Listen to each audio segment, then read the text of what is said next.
Hello? Oh, there we go. Just popped right in the air there. Happy Valentine's Day. Happy Love Day. Love. Is far away. Okay. I'm Jamie. I'm Christine. We are here for a Valentine's Day episode, which is also our One Dark Window Part 2 episode. Mm-hmm. Chapters 13 to 24. Yeah, and it gets romantical. It does. It is like such good timing. I know. That this is where we get some kisses on Valentine's Day Eve. I love a good kiss scene. Mm-hmm. What are we going to talk about? Sex. Oh my god. Let's talk about our drink first, though. Right. You made up the drink name. Yeah, I was like, a while ago, I was so excited about it. I thought it was so clever. It was. I was like, Jamie, what if we named it I Love You? You know, because Ravyn's last name is W-E, or sorry, Y-E-W. Yeah, that was a great idea. Okay, so that's what you're calling it? That's what you stuck with? Yes. I Love You? Yeah, that was a great call. Yeah, it's a good choice. So I made a cocktail, and I just love the original name of it as well, which is Floradora. Floradora cocktail, which is after a Broadway play in like the 1900s or something, which is kind of cool. Mm-hmm. And yeah, so they would make it, and it's really pink and pretty, very Valentine's Day looking. It has gin, fresh lime, some raspberry liqueur, and ginger beer. You can put some thyme in there. You can throw some raspberries as well. I did not. But we got to try out this liqueur that I had seen a couple times, and I did want to try it. And now I'm also forgetting the name of it, which I thought it said right here. Chambard. It's a really cute looking bottle. Yeah. It was really good. It was delicious. Mm-hmm. Yeah, I do have to clock you a couple points just for using ginger beer again, because we just did 2 drinks with ginger beer. But you added some points because it just was really good. Yeah, I made another one. I liked it so much. Yeah, I'm done with the ginger beer. I'm gonna wait like 6 months. Okay, wait 6 months before a ginger beer drink. Yeah. Yeah, I think that's fair. Do you know what you would rate it? 9. Oh. I was a big fan. I think that's fair. I would give it an 8.8. Okay, I like that. So, highly recommend. It also recommends you can put some edible roses in there as well if you want. Oh, I thought you were gonna... You always pause when you speak, so I was like, I thought you were gonna say edibles. It also recommends you put some edibles. Edibles. You just dip them in your drink. Yeah. No, really make don't do that. Evening fun. Super romantic. Let's talk about smut. Okay. Because I think it's topical. It is. It really always has been. Right? Yeah. With people being like, people thinking that smut in books, sex in books is a negative thing. That content has always been out in the world. Yes, like we've had conversations separate from this. Yeah. Over the times. So it's not like it's a new topic, but I feel like right now it's coming up a lot. It's kind of like reignited. Yeah. People are talking about it a little bit. Because there was a publishing company that came out sort of advertising that they were doing stuff that was not smut, and I totally forgot the name of it now. Oh, I didn't even see that. But that was what kind of sparked the conversation of people like posting stuff. Oh, okay. I thought it was something that someone had written an article about Rebecca Yarros and that being like that the was smut in it dragon. also. And I'm like, okay.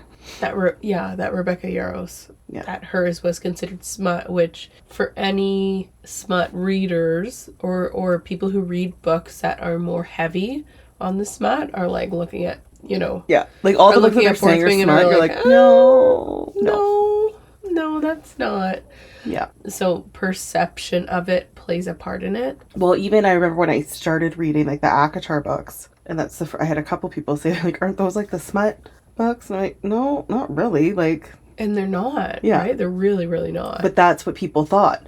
Right. Like they just that's what's like out there about it. And I'm like, no, it's like a very low percentage of that what's even in the book. So I feel like there's a few conversations going on, right? There's like that conversation where there's really popular books where people are categorizing them as smut because they have sex in it, even in a very small percentage. Yeah. That they're like, oh, that's smut, and they ignore all the other stuff about the book that is like, let's say the book like Fourth Wing and the books that came after it, it's mostly fantasy. Yeah. And a lot of other things and world building and all of that. Well, I think Ravyn Kennedy posted something like that where she was saying, like, listing off all the other things that are in it. Yeah. All that other stuff gets dismissed. Yeah. Because there's sex in it, and it gets put in this category of smut or sex when it is so many other things. So many other things. Yeah. And which, like, I think you posted about that, like, the sex adds to it as well, which we did have big conversations about, like, the Ravyn Kennedy books and how she writes those scenes and how, like, that's a part of the experience of reading and about their journey and all that as well. Yeah, I feel like people, like, really take away from that by just calling it that, especially for certain books. Like, there are super smutty books, and they're great. Yeah. I'm a big fan. Where it's not really, it's just, like, a easy smutty read. But then there's also the other books where it's just, like, it's so much more than that, and... Yeah, just because it has that in it, it becomes dismissible. And it doesn't get to be in the category of a Brandon Sanderson or other fantasy novels, even though it is so well done. Yeah. Right? And I feel like it's almost like putting the authors down a notch. Oh, for sure. Right? Like... For sure. That, like, you're not as high quality. You're not as because it has that in it. And I'm like, no. Yeah. But that's a whole, like, a societal belief where... Yeah. Especially with women engaging with sex, that somehow that is gross or makes you less than or makes you sort of tainted as a person. Yeah. Like, there's this really unhealthy relationship that we have with sexuality. Yeah. That, like, seeps into so many areas. And so we're just seeing the effects of it when we talk about the book stuff. Our mom read smut books. That's how we... She knows. Yeah. She knows what's up. But I felt like it was almost like... It was like a joke thing, too, though. You know? Right. Like, it's like, oh, those, like, smut books. Obviously, like, I don't really think about it. It was just funny. But, so yeah, it's not, like, a new thing. No, it's not new. Yeah, that's a good point. Now I, like, appreciate that word more. For sure. Yeah, it was just a joke, and now it's like... Oh, now the books that we have experienced, it's much more clear seeing how the physical intimacy is so connected to the other parts of the story. Yes. I think especially with the Play to Prisoner series. Yeah. I think we see it in ACOTAR, we see it in so many other books where... I mean, even in One Dark Window, that is very, like, very, very low smut. Yes. It's a part of the story, the physical intimacy. It is a very, it is a thing where we try and, like, separate physical intimacy from, like, relationships, too. Mm-hmm. As if, like, that isn't a crucial and interconnected part of them when we talk about them or when we talk about, like, engaging with sex, I guess. Yeah. It's like, I don't know. The point is, our society is really fucked up when it comes to like thinking about these things, and we are seeing it now that we talk about books. Because it's like, I feel like smut's seen as like a bad word almost. Right. Right? Yeah. And I hate that because I'm like, it's not. No. Like, I did see someone do some content on like, hey, this could be actually something that benefits someone who has had really messed up relationship with 100%. Sex. And so engaging with books that have healthy sexuality can be like life-changing. Yes. And that was eye-opening for me because I was like, oh yeah, that makes sense. Yeah, I 100% agree with that. That this could be so beneficial in like a safe place that they could explore this thing that has not been safe. Yes. Yeah, I agree. Like there's there's now I'm kind of seeing so much stuff out there where it is saying like so many of the benefits. And I'm a big fan of them, so I don't like reading a book without it. And also, if you want to read romance books without it, that's okay too. Right, yeah. You can do whatever you want. No wrong answer. No. Except for there is wrong answers. Don't have the wrong answer. Which is telling people. Smut is not a bad word. It's a great word. You read whatever you want. Yes. Do whatever you want. As long Happy as you're not hurting Valentine's anybody. Day. I hope you're reading a good smutty book. Yeah. Also, if you have any good smut recommendations, please send them along. Yeah. I love a smutty book. Only if there's zoo. Only if there's zoo. Just kidding. I'm just kidding. Only if there's a zookeeper in it, though. Preferably. Okay. Okay. One Dark Window. Woo!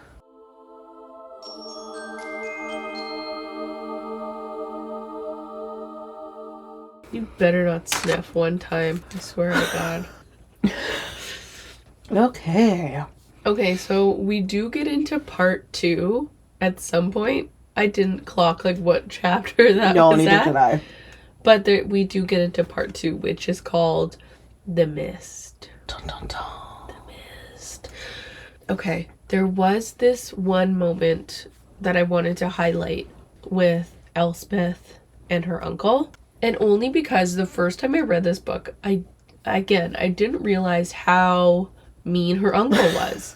For some reason, I just glazed over it. Same. I thought it like happened later on, and then he was like kind of mean, and not really. Yeah. Yeah, I did not see it. No. And so when Elspeth is leaving to go with Ravyn to his home, they did such a quick like Irish accent. Also, I want to say like that night. What do you mean? Like they just like they just take off. Not an Irish they're accent. like, no, we don't want to stay another night. Yeah, it's like we're heading out. Yeah, like clearly don't like them. But it says, it had not been an easy farewell. My aunt had clung to me, fresh tears in her eyes, though I'd promised we would be together again soon. My uncle had pulled her away, muttering something about it being a miracle the Yews even knew I existed, let alone wanted to facilitate a courtship with their eldest son. Like, whoa. Rude. Just, like, gives her a jab and, like, doesn't say bye. Yeah, that's... Just like, can't believe they want to date you. Well, I feel like his head's, like, probably pretty big right now because his daughter's going to marry the prince and... Because even she said she's like, she hadn't... It sounds like his head was big before that. But not as much, because I feel like even in, like, the first part that when we were covering it, she said, I hadn't realized who I'd been living with. So I don't think he was, like, showing that much of himself like that before. But she knew that he was being paid to keep her, and her aunt was not participating. Yeah. So there was some knowledge that he was an asshole. Yeah, but I just think he's really, like, letting it fly now. He's really, he's no filter. No filter anymore. He's got money. Well, even when her aunt, like, writes the letter to her, yeah, she's like, I wish I could turn back time and, like, know that. I was just like, oh. Yikes. Poor Auntie O. The other thing that I want to talk about was Ione. I loved her in this part. Did you? Like, I loved and, like, not loved. I just feel like her character's really fun right now. You have love for her. Yes. We see you, Ione. Yes, but I just feel like it would be, like, a really fun character to play, like, how she is right now. Right. It feels a bit two-faced. Like, even when she comes to say she's going to visit her, and then she's like, oh, I'm going to see Hoth or whatever. And Elspeth's like, oh, I thought you could see her to see me. Like, that's what you said. And she's like, oh, well, two birds, one stone. Yeah, I'm just like, what? Like, who are you? So we do start to see the effect of the maiden card, which is kind of neat. Even though it's, obviously really dark. Yes. So the effect that using the maiden card has on you, like to create balance, right, is to be a little bit heartless. Yep. Right? You're beautiful, but you're heartless. And so there was this example of Ione being Ione, but there was a tinge of heartlessness. So she says, being engaged suits me. It's a shame your new life hasn't done the same for you. And then the nightmare. And there it is. His voice was so sudden I jumped. A pinch of beauty, a whit of wit, and just a touch of unabashed cold-heartedness. Oh, it's true. And she does also notice how she doesn't have the card with her. Like, you can leave, but she's like, it's weird how she's not carrying the card. Yeah. Like, Elspeth notes that. And I was like, yeah, that is kind of weird. Well, we get these, like, weird things here, right? Where Between she her and notices that, Hoth. and then she notices that Ione and Hoth hate each other. Yes. Like, she's like, oh, okay, both of them have these, like, weird looks in their eyes. Yeah, and she, like, hears them fighting. Yeah. And Ione kind of, like, smirks when, like, bad stuff's happening to him. Or if, oh my god, what's the brother's name? Yeah, like, when Elm says something making fun of him, like, she kind of, like, giggles at it. And Yeah, and then Ravyn... breaking his arm. Yeah. But she also does, like, step up a few times for Elspeth, too. Yeah, that's the other thing. We see her kind of save Elspeth to carry on her story. Mm-hmm. But Elspeth is obviously like, I don't know that I I'm very trust unsure about you. So that's kind of like, that's all like foreshadowing stuff, I feel like, that we're going to see come in the rest of the book. In the next book, Ione, like, we're just getting like little droplets of their story. Yeah. Okay, let's talk about some dark shit, like the nightmare. He's so funny. Even when he does get dark, he's still funny. I know that he does have funny lines. So when Elspeth is gonna go to tea, right, with the other women. Yes. Yeah. So she says, "I don't see what help I'll be. I'm not much of a talker." And the nightmare snorted in my ear. I also like when Emery pukes and he's just like, shame, I was just beginning to like him. Okay, do you want to talk about degeneration? Okay, but you're... No. You want to talk about leggings? That's my favorite one. Okay, so the nightmare shot hot air out of his nostrils. By the trees, they're just leggings, Elspeth. And then I did imagine her coming out like a baby deer. That is what it seems like. Yeah, like fresh out of the womb, and she's like, ooh, pants! Oh no! But you know, she also looks like amazing in them. Yeah, I know. And she's like, oh, me? Yeah, they're staring at me. So there's cool stuff that we learn about, like the magic in the cards, and then just what is happening to Ravyn and Elspeth. Just the degeneration. Also, just how it can be different with everybody. Yeah. So we finally get to learn what Ravyn's is. Which is exciting. So his also like kind of confused me at first. Why? I don't know. Like, I don't get... I would think when they were first explaining it, like, I was just, like, not understanding. Like, I don't get what's happening. Now, like, well, now I get it. Okay. I'm just saying, like, I just remember, I was like, what? I'm thinking, why don't I remember this? No, I didn't remember it either. No, that's true. Yeah, each year after he got sick, which was a little bit older than other people. He was like 13 or something. And then each year he loses the ability to use a card. Yes. So he only has a few left. Yeah, he has 3. Yeah. He's the mirror card, the nightmare card, and then he's assuming the twin. Which is not that bad. Like, I mean, at least you can use them. People can't use it on him. Yes. But that's the point. So that's the other thing we learn, right? Like with his uncle, that's one of the reasons why he is the captain. Yeah. Is so he's kept close, and because he also has this ability. Yeah, because they can't use like the scythe and all those things on him. And Elspeth he can still kick everyone's ass. He can. Which I loved. Even when they're using the cards. Because his cousin was using the card when he was fighting him, and he still got his ass kicked. Still kicked his ass. Elspeth is worse. So much worse. So is Emery's. But like... Oh. She's like, I just won't be able to use any more cards. Yeah. Like, oh. Too bad. Her is slowly, we find out, will kind of lose herself to the nightmare. He's taking over her body. Yeah. Like, whoa. When I first read this book and I learned that, it was like, oh, I should have guessed that. But also, it was a little bit like, what? Yeah. You're like, oh, shit. Oh, no. That's terrifying. What's gonna happen? And she's falling in love. Shocked. Yeah. No, I was just like, oh. Oh, no. I was just like, no, they'll figure out a way to, like, get him out of her head. I wasn't expecting, that was going to be... Yeah. He's slowly taking over her body. Oh, my gosh. Her discovery of it was a bit haunting. It was haunting and dramatic. Yes. Which was cool. Oh, like so many parts in this book that I love.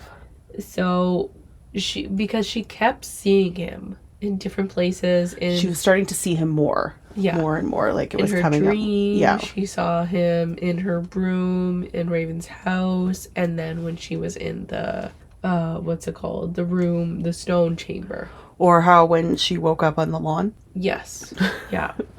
So she says, "Enough, nightmare. Tell me the truth. Who is that man? Why do I keep seeing him? He is a vestige of the past, haunting the chamber he built for the spirit of the wood. Nothing more than a memory of a man who once was. A man I once was." Oh my goodness. Are we reading the next part? You can read the next part. Okay. "But it felt incomplete, my collection yet whole. And so for the nightmare, I bartered my soul. I put a hand to my mouth, fingers shaking. My voice came out hollow. But that would mean I absorbed your soul when I touched the nightmare card, which makes you the Shepherd King." A growl, a sneer, oil and bile. His voice called louder than it had ever been, as if he was closer, stronger. "Finally, my darling Elspeth, we understand one another." That part was creepy. Totally. And we also find out, which I believe when she was talking to like the caretaker or whatever, that the throne was stolen originally from the Shepherd King. Oh. From a Rowan. Because they were like, we're kind of learning more about the history and everything of it. Yeah. And assuming that like the Rowans were the first. And then I believe he was, explaining, saying no, he took it from the Shepherd King. But they don't know like what happened to him. No. Yeah, they're like, no, there's no like history on him or what. Yeah. But things are moved so quickly. That's like my favorite part of books. I feel like that's everyone in the world. Just learning like things. Slowly uncovering the plot. Yes. Oh. It's so interesting. Okay, just one thing to note about this discovery. Just talking about the room. Mm-hmm. Oh, yeah. So like the stone chamber that's on Raven's property. You know, in books. I had this highlighted with the same reasoning. When you're like, you find the line that was the inspiration for the title and you're like, oh, I got it. Yeah. I got it. I see it there. I see it. I feel like that also just happened when it was like reading Onyx Storm. Yeah. Just, it's like Onyx is in there a couple times. You're like, oh. And then finally it says Onyx Storm and you're like, yeah. I found it. It's like, so exciting. Yeah, it's like a puzzle, except for nobody's around and nobody cares. Well, we care. So the last room left standing, the stone chamber enveloped by moss and vines, stood tall at the edge of the mist.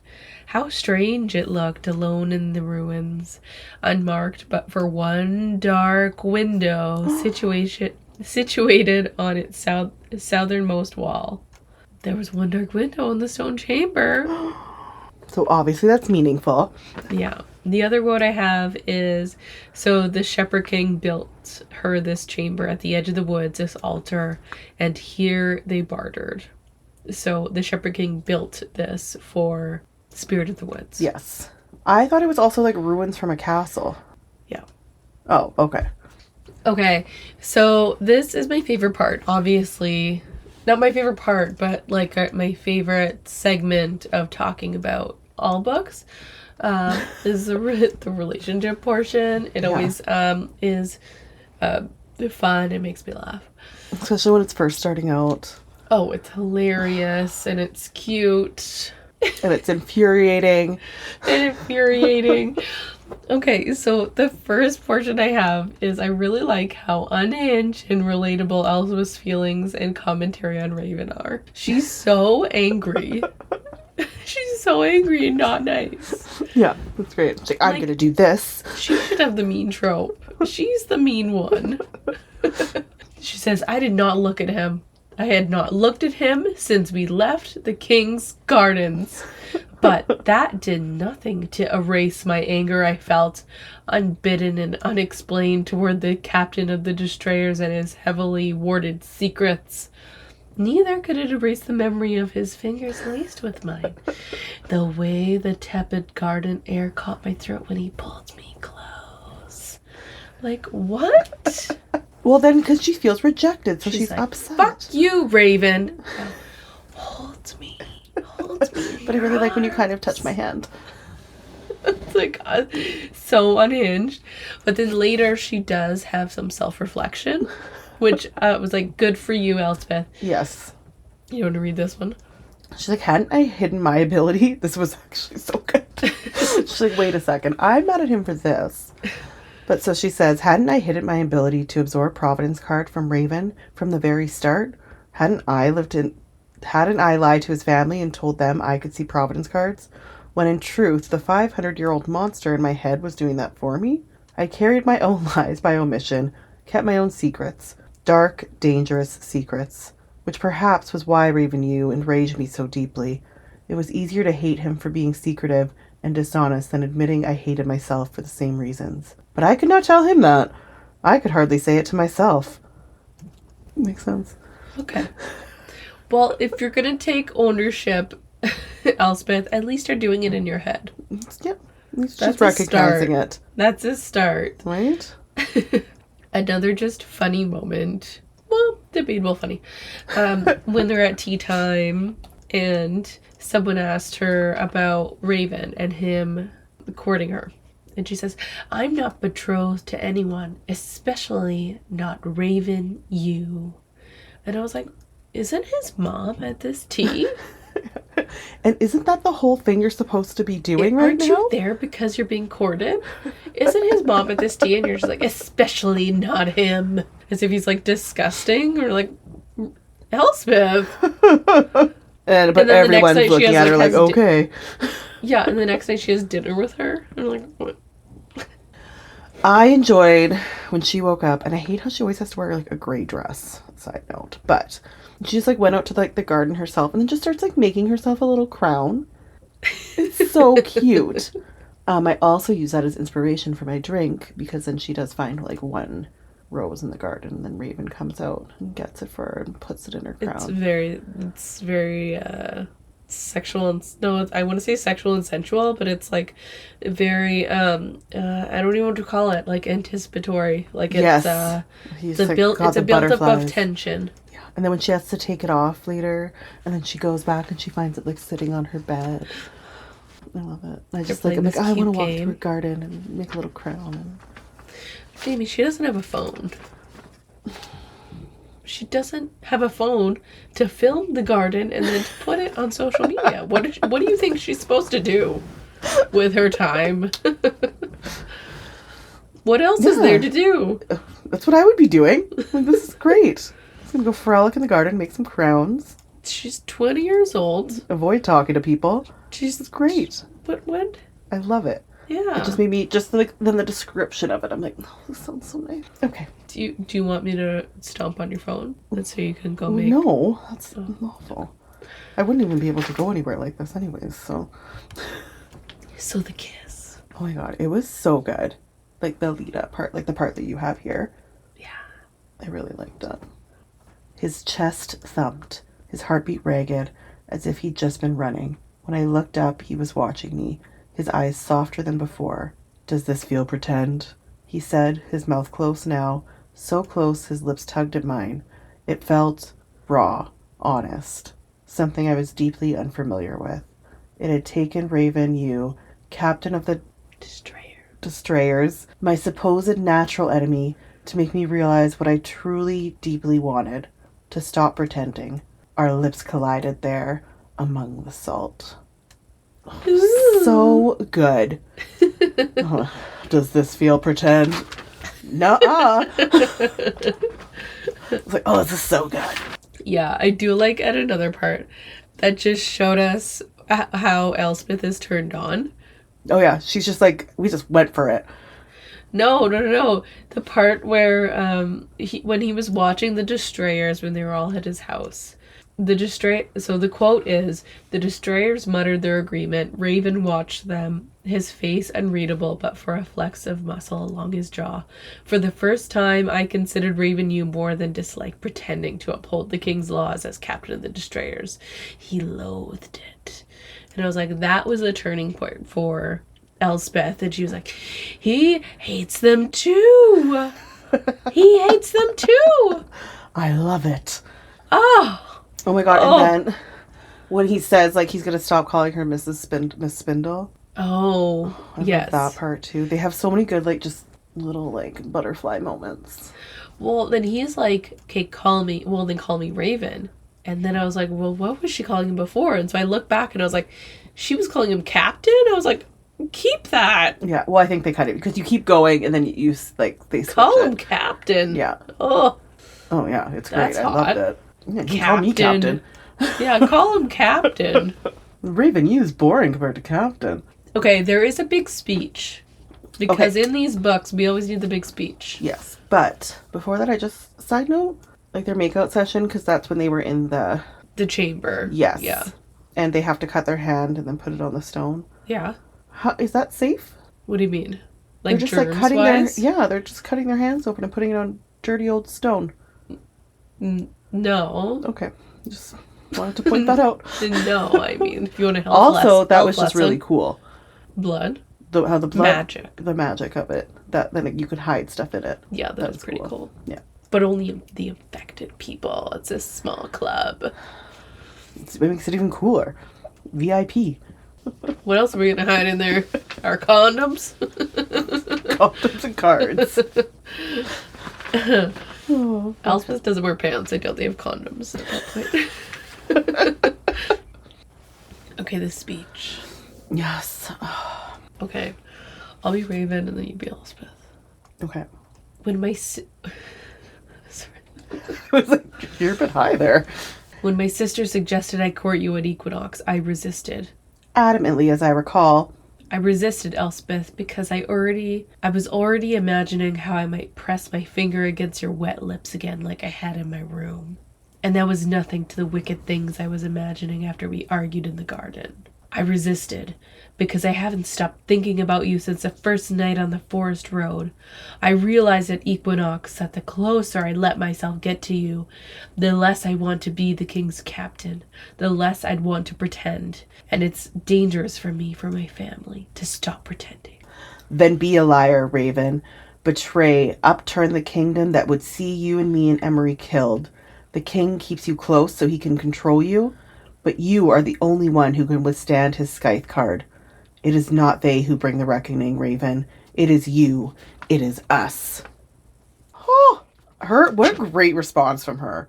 I wasn't expecting that, but great response. Yeah, I did not expect that from her. No. Because she did have a few times where she felt things but didn't say things. Yes. And so this was the first time where she actually expressed something to him, really, and confirmed things that weren't just through her actions. Yeah.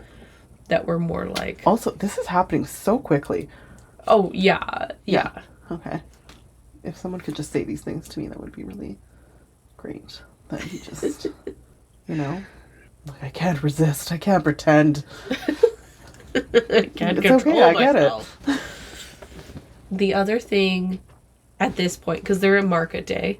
Yes, and then they have a really nice hug after, which I enjoyed. Oh, they have a really intimate hug. Yeah, it was a really nice, like, even just the description. I'm like, oh, that's such a good hug. So nice. They didn't even need to, like, make out or anything. It was just like hug. And it was, and then he, like, put his head on top of her head and, like, held her. I'm like, oh, like, someone come hug me. It was so intimate. I loved it.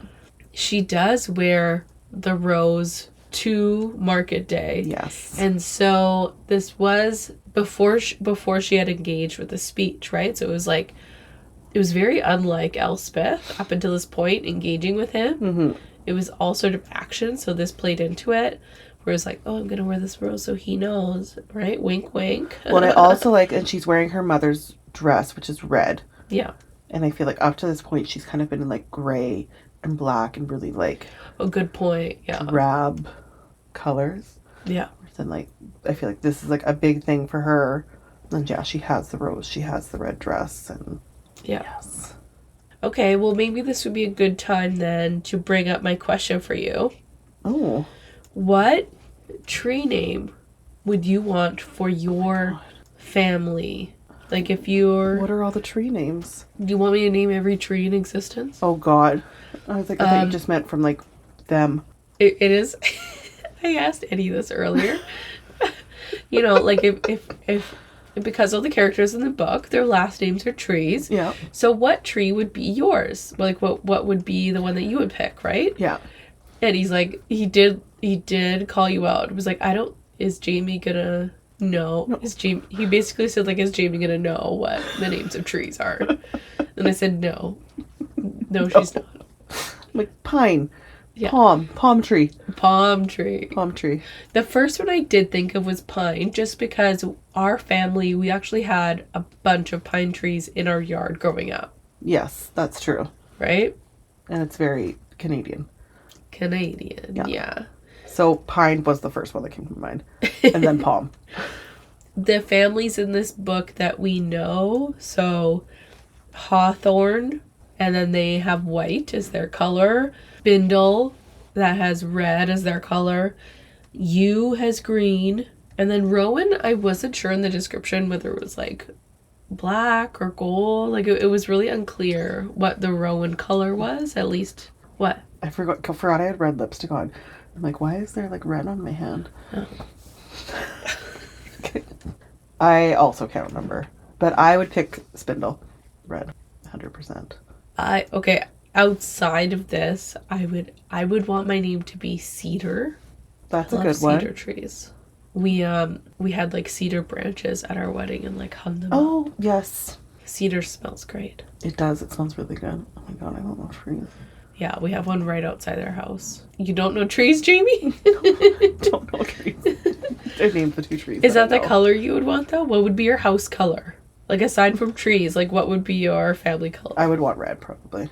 Oh, I'm like really into red lately. Yeah, I love it. I would really want red or green. But yeah, probably my red. other option was like burnt orange. Yeah. Hot pink. Hot pink, yeah.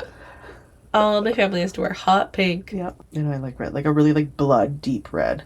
Yeah. Yeah. Yeah, like I love the description of her dress. That whole description I enjoy a lot.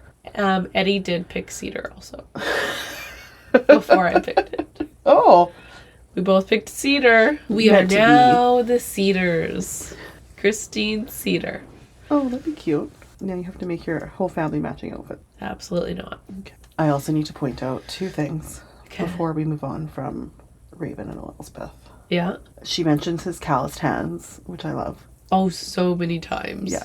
Just because we've talked about, like, I love when that's brought up in books. And the horseback thing happened. Remember how we had talked about this before? Yes. And they were coming back, and he was doing circles on her. It's such a thing in books. And I love it. And I'm like, are men supposed to know this? Like, who is doing this? Like, it's such like a, when, like, I like how it's described here. It's different in other ones, but this one, like, it's such like a cute little, just, I was like, if someone doesn't do this for me. Yeah, but if you didn't like them, it would be like, it's super creepy. And be like, please stop touching me. Yeah. But if you're like, in like that crush kind of thing, like, oh. Yeah, and he's like whispering in her ear. Oh my god. On horseback? Yeah. I need this to happen in my lifetime. Yes. So, but only when I want it to happen as well. It's very specific. Yeah. Well, I get on the horse with someone I don't. I want it on exactly this timeline. It's not asking for much. Okay, market day, I did write this down, but Elspeth's dad. Mm-hmm. Okay, the weirdo. What? The weird? He's like, you look so much like your mother. It's like, Eric. Yeah, she sees that every day when she looks in the mirror. And I just love the look on his wife's face. Like, and like, we have empathy for you losing your wife. But, Elspeth. Okay, it wouldn't be weird if they saw each other more. And he said that. Oh, 100. That is what makes it weird. Yeah, but it's like you barely see each other. Yeah, then you're. It's like you clearly have some issues that you're. Okay. Yeah. But yeah, I don't know what else to say other than Eric needs help. Eric needs help and he's a bad father. Okay. Judgment complete. Okay.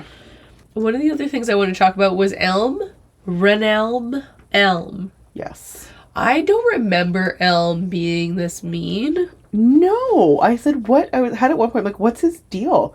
With the thing with the horse and stuff, and she's like, no, like, I can't Yeah, and she's like, animals don't like me much. And then Elm is like, if that doesn't tell you something.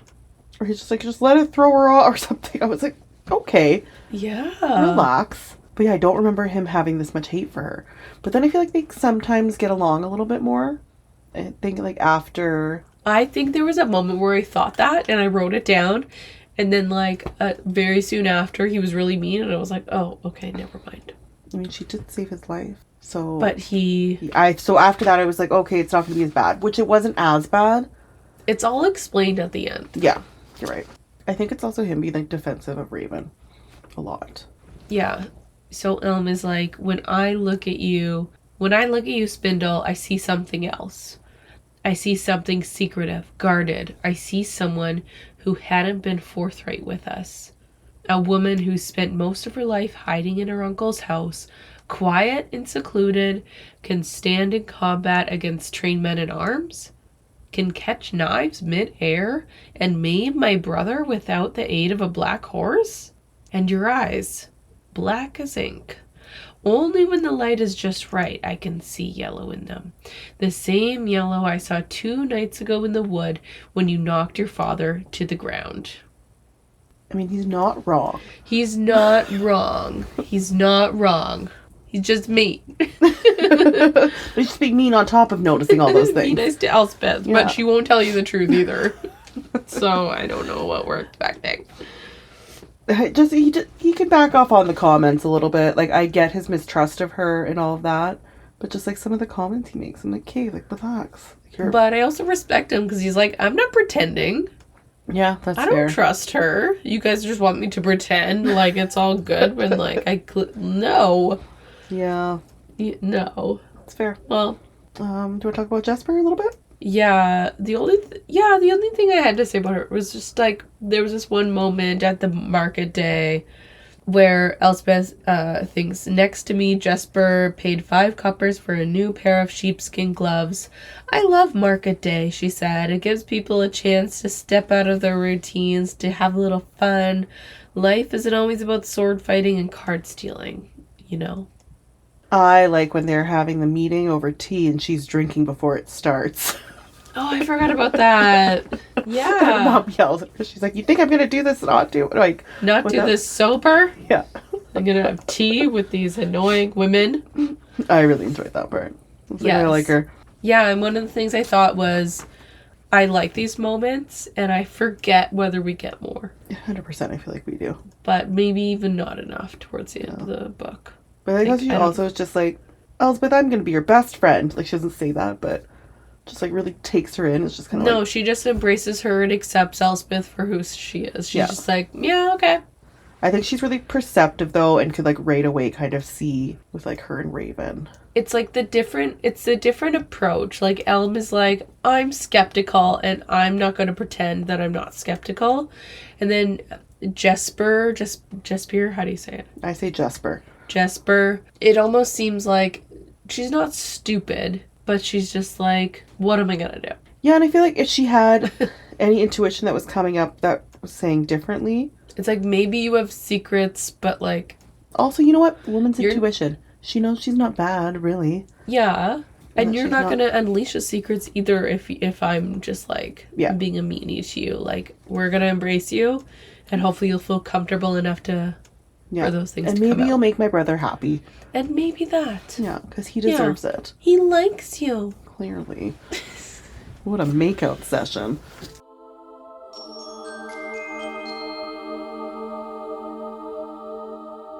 Casting call. One dark window. Who are we going to do first? Oh my god, I forgot who we're even doing. I'm just trying to pull up who I have here. Jamie. Well, I already had like done it, but I just have like a casting list. Oh. Yeah. We're doing Ravyn and Renelm and Moret and Fenrir Yew. Okay, let's do his parents first. Yeah, let's do Ravyn's parents. Okay. They have unique names. They Moret and how do you say it? I just have mom and dad down. Fenrir? So, Fenrir. I was saying Fenrir, I think. Okay. Who do you have? I have Angelina as his mother. Oh. And Amir Waked as his father. Oh, hi. Those are very hot parents. They sure are. I will say I did imagine Ravyn as just having really hot parents. Yeah. You know, like those type of parents that are so beautiful that no matter how old they get, they're just like... Oh, yeah, I'm still the picturing most them like a little bit beautiful- gray and like older, but Yeah. they're beautiful. Beautiful. Yeah. I don't know why. It was just instinctual. I needed them to be... Yeah. Yeah. Agreed. I chose Kira Sedgwick and Kevin Bacon, who are a real life couple. They're a great real life couple. Yeah. Oh, I love it. Yeah, because I do think they're like chill enough. Yeah. To, like, you know that they're smart, but like they are also hot. I love that. Oh, that's a great choice. Oh. Okay. Okay, let's do Red Elm, aka Elm. Yes. I was all over the place Were you? with this, yeah. And then I think when I was originally reading it, I was picturing Rupert Grint, but I changed it as I was reading it this time. And my new choice is Paul Mescal, Gladiator. He's in the new Gladiator. Oh. Would you like a photo? No, I know he is. Okay. Yeah. Yeah. So that's my new. He's very cute. He's very cute. And I think he can be that person. Has the sass. Yeah. For sure. That's a hard thing with Elm, because it's like, I do imagine him as good looking, but like the descriptions, especially when you have him and Hoth, like Hoth... But he's not like an obvious good looking, where I feel like No, Paul Mescal is like that. Like he's a bit different. Yeah, looking, exactly. But still very good looking. Yeah, you don't want someone who's like sculptally beautiful. Yeah. Like Elm is like a book nerd, but also like a guard, like a soldier too. So I think he's like someone who's like not super like muscular and broad. Yeah. Versus like that's who I imagine Hoth as being. So the person that I had always imagined in this role was Don Gleason, and I just like I didn't. That's kind of who I didn't want to imagined change too. it. Yeah. That was just who I imagined. Yeah. I feel like that's a great role for him. And I think it's perfect for him. does they say he has red hair? Yeah, he does. Okay. Yeah. I was like, why were we both picturing redheads? Doesn't he? Oh, now I'm questioning myself. No, I think they do say that. No, I like that one. Okay. Important one. Okay, you all know my Ravyn is Henry Cavill. Shut up.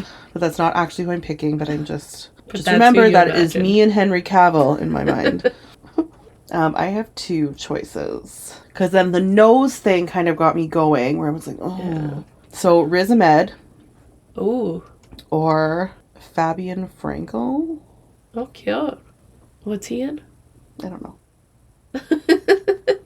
Oh, House of Dragon. Okay. This is a really hard one. I have the person I always imagined while reading it, but I'm also aware he's not like a great... He doesn't like fit the description perfectly, but I also can't think of anyone else. So I'm just I feel like also like a young Jeff Goldblum would be so perfect. Yeah. Yeah. Let's just say young Jeff Goldblum wins. Yeah. But the person I imagined was Chase Stokes. Oh. I know, it's so random. I just like got stuck in my head and I couldn't. But I was looking it up today because I was like, okay, how bad is the description? How bad is this casting? And then I saw like pictures of him with dark hair and I was like, oh, no, it's not that bad. Just Google Chase Stokes dark hair. I don't. Oh, yeah, I guess it's not that bad. He's still just a big no for me. He's not rugged enough. I also have like a Ravyn in my head. I just don't have anyone to fit him. I know, I kind of also have that too. Yeah. Where I'm like, you're not an actual person. I haven't found anybody. Yeah. I do think also Adam Brody, right? Not Adam Brody. You know, might kind of be good. Adam Driver. Oh, yeah. Right? It's just like, obviously all these characters are like early 20s. But like any of those actors that we're we not actually casting. have talked about. Yeah. Right, yeah. Adam Driver. But young Jeff Goldblum for sure. Hot. Hot, hot, hot. So hot. Okay. MVP. Oh, also, if you have a better Ravyn, tell us. Oh, please. Yeah. I still don't have a Slade, so. Yeah, so if you have any Slade suggestions. Okay, that would MVP. also be great. Yes, MVP. Mine is Elspeth in the nightmare for breaking Hoth's wrist. Ooh. Just for that moment. And then, so pretty much the nightmare. Oh, I can't remember what the line was now. I thought I would remember it. When they were like questioning her about it and then how she answers, but she's like, it's not fully me. Saying it's something like, oh my God. It's very relatable, Jamie, where you're reading a book and you're like, I'm definitely going to remember this. No, I when before this too, I like looked at it and I was like, I'll remember this. Yeah, I don't trust myself at all. That's what I've learned. Don't trust yourself. Because we didn't talk about that, but then Hoth like trying to like play it off. Everyone's like, you're not going to say that it was a female that broke your... Right. Yeah. I just really feel like he deserved that. So that's, just that moment is the MVP as well. That was great. Yeah, because he deserved it. And she saved Elm. Yes. And Jesper. Yeah. Team the Nightmare combo. Elspeth. Yeah. Okay, mine is less honorable. Or not. Mine, I thought, was like, I wanted to do it in honor of our Smut theme and Valentine's Day. So I was like, I'm going to pick Ravyn's boner.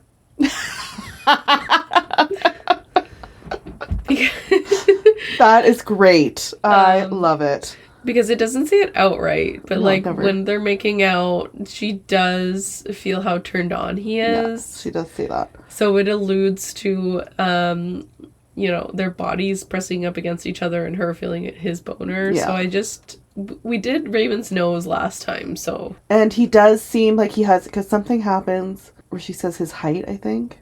No, that's not it. Yeah, taller than Hoth. Because Hoth is like, what do you see in my cousin? And she's like, he's tall? No, but there was some other part that happens where it's kind of like alluding where he's like, he knows he's got it going on a bit more down there than Hoth does. Oh, I missed that. Maybe that's just what I was taking from it because that's what I wanted to hear. So that is a great MVP. Yeah. Congratulations. Congratulations. Congratulations to all our winners. Yes. Oh, it's so good. I love it. Okay. So coming up, our next episode is actually going to be our book club episode. Oh, that's exciting. So this is our Valentine's episode. We're going to have our book club episode, which is A Sea of Unspoken Things by Adrienne Young. And then after that, we'll have our part 3 of One Dark Window. Yeah. And hopefully we'll see you for both of those things. If you are following us on social media, thank you.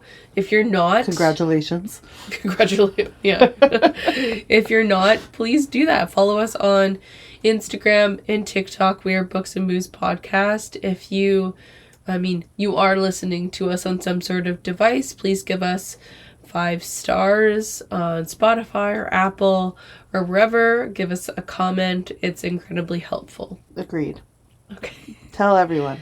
Happy Valentine's Day. Happy Lover's Day. Now it's for the way you look at me. Okay, bye. Bye.